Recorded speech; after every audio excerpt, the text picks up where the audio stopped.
I'm Jonathan. I'm Blakely. We are the owners of Digital Barbell. If this is the first time you've watched one of our videos, welcome. Today we're talking about the 8 most common things we see people do wrong in the gym. We put a lot of thought into these things. We're going to show you what they are, and more importantly, we're going to show you how to avoid making these mistakes. Be sure to stay around to the end because we've got some safety tips for you too. And before you go, make sure you like this video and you click that little subscribe button so you'll see every time we post a new video.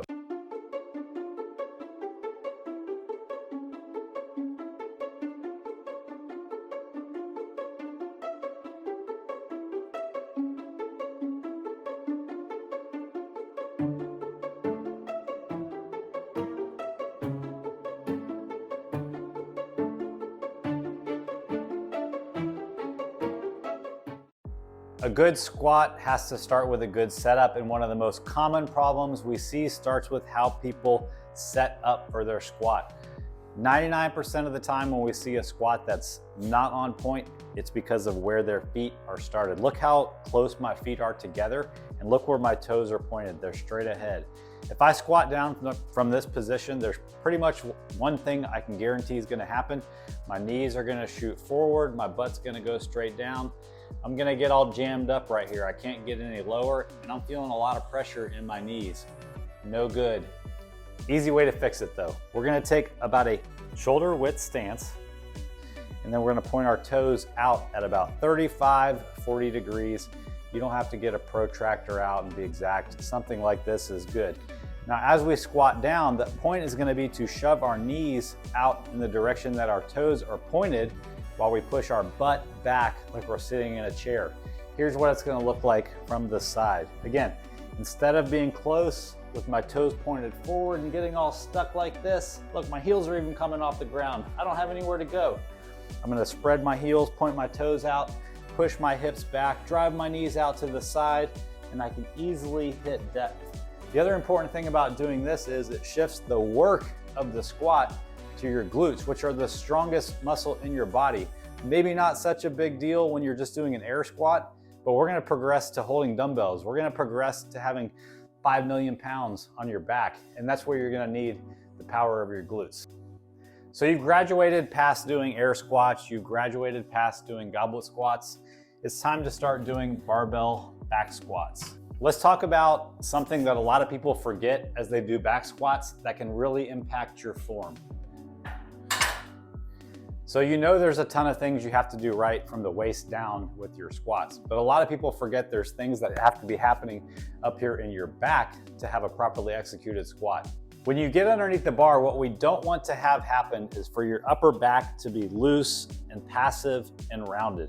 What's gonna happen if your upper back is loose and rounded is as you squat, the bar is gonna roll up on your neck, pushing you up onto your toes and ultimately putting a lot of stress on your low back. It's also just gonna make for an inefficient bar path. So when you unrack the bar, you wanna be tight with your shoulders pinched back together. You don't wanna be using your hands to steady the bar. You wanna create that nice stable shelf for the bar to sit on with the muscles of your rear shoulder. Now as you squat down, the bar is along for the ride and it can stay centered over the middle of your foot, resting on the muscles of your back. Okay, we're talking all about the strict press now. There's 3 things that we most often see in the strict press that keeps you from your full potential here. First one is the grip width. Women, I want your first finger right inside the knurling of the barbell. Men, I want your first finger right on the knurling of the barbell. One of the most common things that we see in the press is as you get to the top, creating a big V at the top versus your hands stacked right over your shoulders. Second common issue we see in a strict press is letting your wrist take the brunt of this weight. We don't want to load tons of weight onto our wrists like this. So instead, when you go to get your grip, put your hand at a slight angle, wrap your hand around the barbell, and keep a straight wrist with the elbow just in front of the bar. This will give you the best leverage to begin that press. The last issue I see is not properly taking the bar in and out of the rack. I want you to look like you know what you're doing when you approach this rack. Get your grip, walk under the bar, walk it out like a boss. Do your set. When you end your set, absorb it into the shoulders and march it back in. What I don't want to see is you standing right out here, finishing your set, and then throwing that bar into the rack with all that weight, putting that pressure on your back.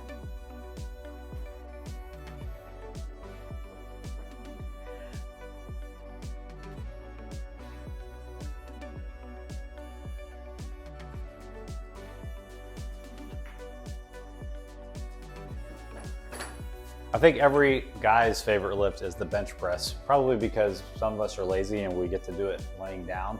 But there are ways to mess it up, so let's talk about how to fix them. Okay, so the two main problems that we see in the bench press are the grip width that people take, kind of like the strict press that Blakely just talked about. And the second one is actually something that we're doing with our shoulders. Okay, so unless you're in a powerlifting competition where the goal is to lift the most amount of weight possible, you don't need to take a super wide grip where you're only bench pressing this much. The best way to get the most out of a bench press is have a full range of motion top to bottom, where at the bottom of the bench press, your forearms are fairly vertical up and down. So that's the goal when you take your grip. For most people, that's gonna be about 1 thumb width away outside of where the knurling meets the smooth part of the bar. It's a good starting place. So the goal for this grip width is that when you're at the bottom of the bench press, your forearm is fairly vertical. The bottom of a bench press is when the bar is touching your chest right here. The other main problem that we see with the bench press is really something that has to do with shoulder safety. So when you go to do a bench press, it's tempting just to lay back, push the weight up and start your rep. But that's not really the most efficient position for your shoulders, and it's not the way to get the best bar path either. So here's what to do instead. When you lay back on the bench and you get your grip, we want to lift our chest off the bench, actively retract our shoulder blades together, which allows us to puff our chest up in the air and keep our shoulders pinned back like this throughout the whole rep. You'll feel that it creates more space in your shoulder, and it gives your chest a nice high position to touch the bar to at the bottom of the rep.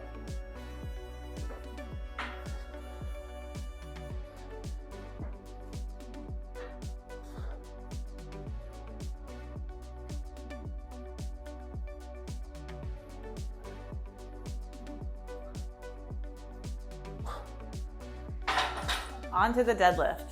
If you work with us, you already know what we're gonna say about this one. The most common thing we see in the deadlift is not going through the proper setup steps to ensure that your positioning is correct for that first pull. There's a 5-step deadlift setup that we recommend that you go through every time you approach this bar, whether you're a beginner, whether you've been deadlifting for 2 decades. That will ensure that you're set up properly every time. The things that happen when you don't go through the deadlift setup are, number 1 problem is your knees block the bar. The number 2 problem is not only are our knees blocking the bar, but our hips are way too low. That means we have to either squat this bar off the ground or do what they call a stripper deadlift, where our butt lifts first and then the bar follows. Quick review of the 5-step setup. Hop a few times in place to get your feet right in hip width position. Place the bar right above your shoelaces, toes slightly pointed out. Get your grip without bending your knees. Don't let the knees bend. This is the biggest key, and don't let the bar roll. Next, bring your shins to the bar. Your hips stop right when your shins hit the bar. Next, flatten your back, take a giant breath, and pull that bar directly up. The legs, on the way down, same thing, hips go back, bar stays right along the line of the legs.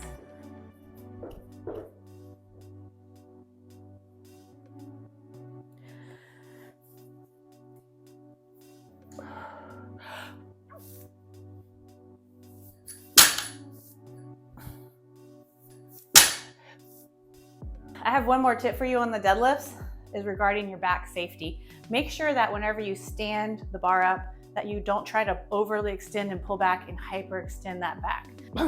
We want to stop here with our hips open. We want to make sure that we're not over exaggerating this position and putting pressure that we don't need on the low back. All right, push-ups. Two most common things that we see is not going full range of motion, chest to deck, and not having the right elbow position. The rep starts on the ground with your elbows about 45 degrees between pointing right to your hips and pointing out to the side. When we rise up, we want our hips and shoulders to rise at the same time.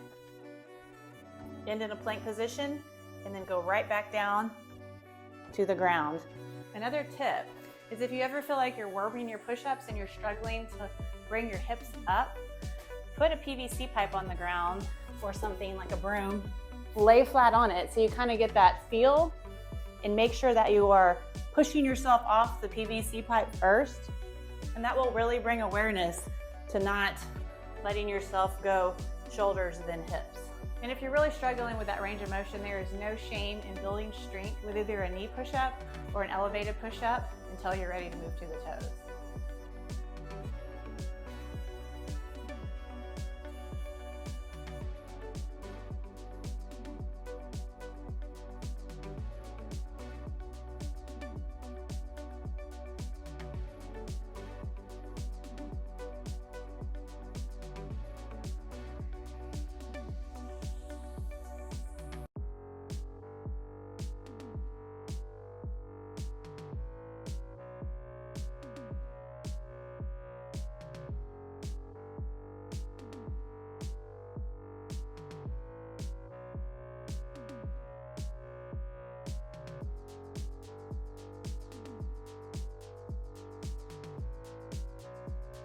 I love lunges as a supplemental glute exercises, but I often see them done wrong. The most common thing I see is people want to stand super close together, and then when they lunge, they feel like they're on this tightrope and they feel off balance. As a general guideline, keep your feet about hip width apart. If you feel like you ever have knee pain in lunges, I love step back lunges even more than forward lunges. What that does is it lets your glutes do more of the work, making you stand up, versus your knee do more of the work when you stand back up.